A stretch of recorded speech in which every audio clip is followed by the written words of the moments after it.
To stick with receivers, what does Sean Riley kind of specifically bring to the team that maybe some of the other receivers don't? And what does he kind of do to make it good? Sean has a lot of experience. You know, he's been out there a long time. He's done a lot of things well for us. Now, he's one of our smaller guys, which means he needs to be able to separate and make things happen after he catches the football.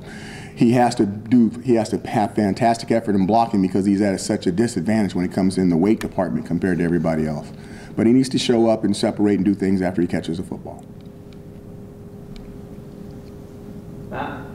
Coach, it seems like just a couple of years ago before you got here, it would have been a foregone conclusion that Florida State would win this game, but it doesn't quite seem that way this year. What do you kind of attribute that to the culture you brought here, and what do you expect on Saturday? You know, I think that we're getting better. Florida State, you know, you get excited for a game like that, and you're like, hey, yeah, and we come off 2 big wins, and you go to the tape and you go, wow, these guys are good. They are really, really talented. They've got outstanding personnel, and they're good coaches. You know, Coach Taggart's done a nice job. He's really been on the rise. All the schools he's been at, and now he's at one of the top schools in the country, a school where you can win national championships consistently every 3 to 4 years. So they have fantastic talent. They have really good coaches, and it's going to be a really challenging task for us on Saturday. Coach Dakota, what's it been like for you personally balancing the role as coach and stepfather? You know, this is going to sound mean. I might have some people that may not like me for saying it. When you're wrapped in football, it's football season's football season, and anybody that's married into a football family or understands the workload that we put in and how much time we put in, you really don't have a lot of time to think about the really neat, cool stuff. I mean, you come to work, you come in early, you go home late, and you're pretty locked in on what's going on these games every week. And if you do a really good job, then you get an opportunity to work longer during the year and to do more and have more games. So we're really locked in. I don't look at it like that.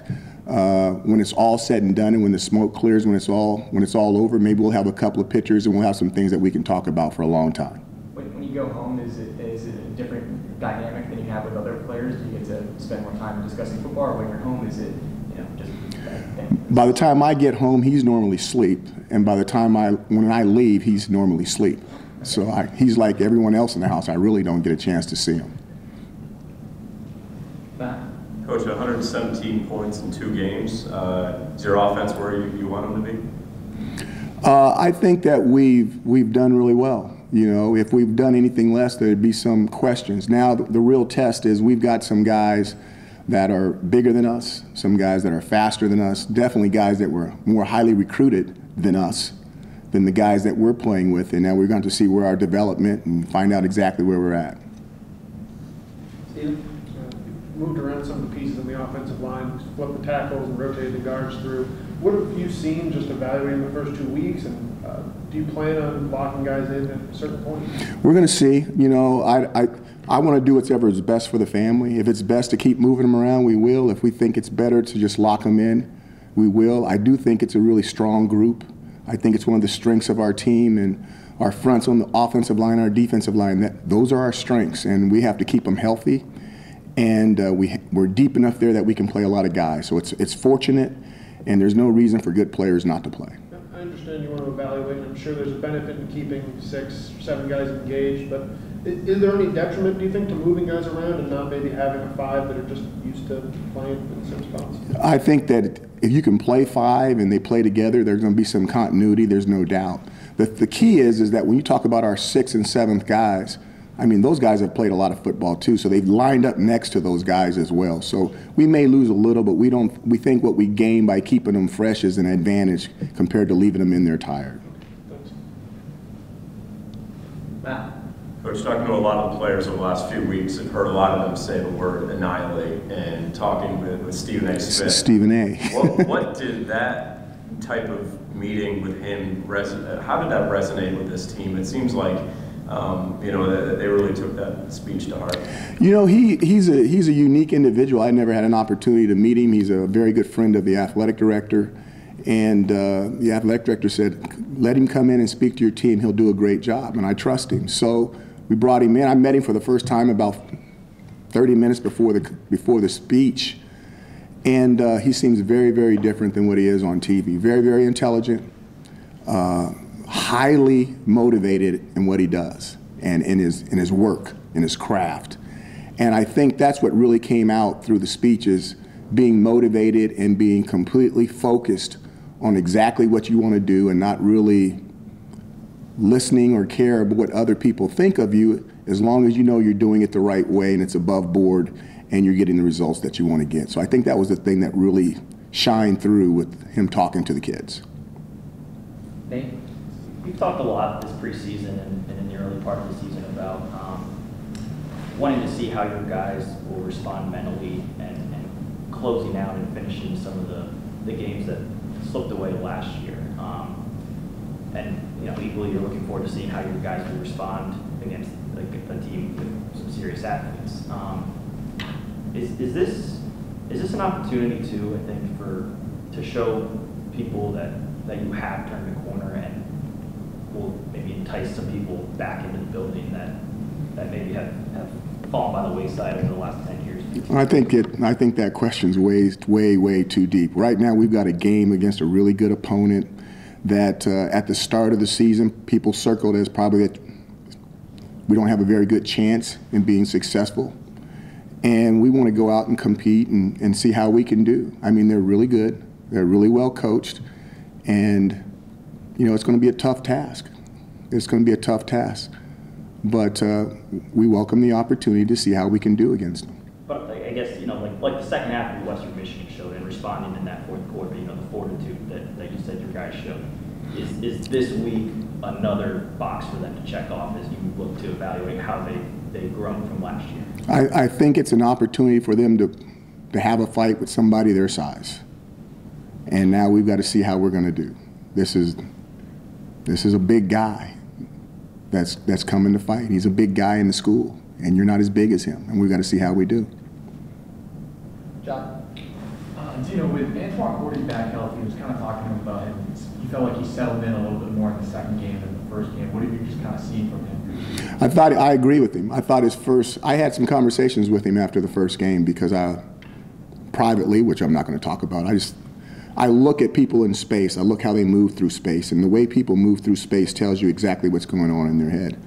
And I had some conversations with him. I felt that he did a much better job moving through space the second game. You could see that he was a lot more comfortable and a lot more relaxed. And that's good because we need him relaxed, because when he's relaxed and he's comfortable, he's really, really talented. He goes from being a small guy that shouldn't be out there to a guy that all the short guys are rooting for because he's out there playing with the big dogs and he's getting the ball away from them. So we need him playing fearlessly, and I thought he did a much better job the second week. Anything specific that comes to mind when you talk about him looking more comfortable in the second game? I think if you just go back and look at him through space, you can tell. I mean, I'm not going to ID it for you guys, but if you go back and watch the games, I think it was really clear to me that he was a lot more comfortable the second game. Last two questions, Stephen and Matt. So I understand last year's Florida State game doesn't have a ton of bearing on this, but it's kind of an opportunity just to look back at it. And after Eric talked with Nate after the season, he said that he broke his foot in that game. Knowing that and seeing what he did, it's just kind of interesting to think of that performance. Like, what do you remember about that? And like, I'm sure you've seen guys play through injuries. How does that stack up in gutsiness that you've seen? Unbelievable. When it happened, the third, fourth, fifth play of the game. I mean, it happened really early. And we won a couple of series with Zach, and we didn't do terrible. I don't remember points, but I think the ball still moved a little bit. And then he came back in, and I think he had a running play for 30 or 40 yards, another running play that was a good run, had some throws, the throws to Custis, the throw to Ish, took us back for that field goal attempt before, is it James? Was it the James, the guy that was in the first round and went to the Chargers before he blocked it? Just an unbelievable effort.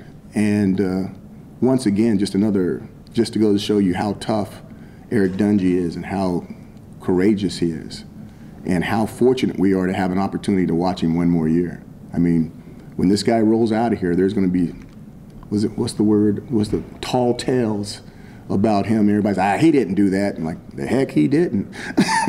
You can go back and Google it. I mean, he played an entire game with a broken foot and almost won the game.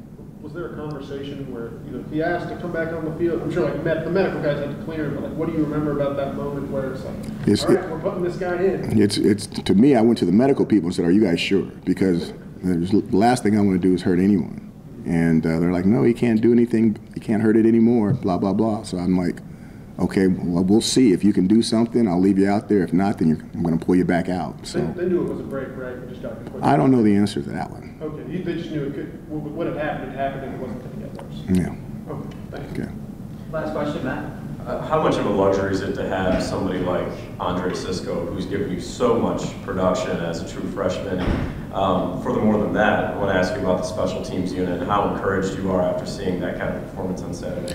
Sisco, to have 3 interceptions in 2 years as a true freshman, that's really amazing. I'm kind of envious. I mean, I played back there 2 years. I didn't get a single interception. He's played 2 games, and he's averaging 1.5 a game. That could be a huge number by the time he's out of here.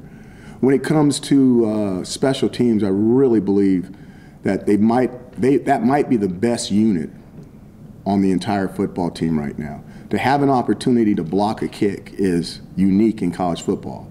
And then to return it for a touchdown, I mean, that normally happens, if you're lucky, once every 2 seasons. I think it's once every 3 seasons here. It's the first time it's happened since on my watch here. You go back to what we've been doing in the punt return game, with Cordy, the kickoff return game, with Sean, and even the upbacks doing a nice job versus Western Michigan. And then you can't leave out, I'm not even going to say his name because I don't want to jinx him. So the kicking game's been solid. They've been doing a fantastic job. Sterling's been punting the ball and putting the ball out of bounds, and it's really, really been on what's Tiger Woods' thing. They've really been on top of their A game. I mean, it really, really has. And for a guy that's been an ex-special teams coordinator at a couple of places, we're really lucky. And Justin Lustig's doing a really nice job. And if we can say that when this season's over, we'll probably be smiling and we may be somewhere sunny. Thanks very much, Coach. Thanks, guys. Although New York is not bad.